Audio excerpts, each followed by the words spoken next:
Speaking of payong, nagbibigay talaga ako ng free discount sa payong. Majority ng mga sasakyan sa M-Cars is yung mga pangmasa.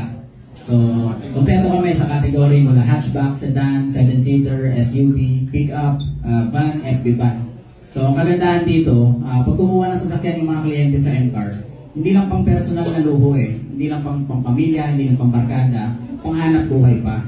Dahil yung mga sedan and 7-seater natin ay pwede nilang ipasok sa mga TNBS company tulad ng Grab, Joyride, and InDrive. At sa loob lamang ng 10 days, makukuha na agad nila yung pang-monthly amortization sa sasakyan.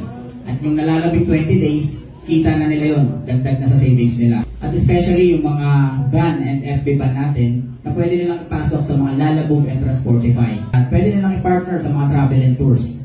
At sa loob lang ng 10 days din, makukuha na nila yung pang-monthly nila. At yung 20 days, kita na nila yun. At yung kita na yun, mahigit pa sa kinikita ng isang empleyado sa loob ng isang buwan.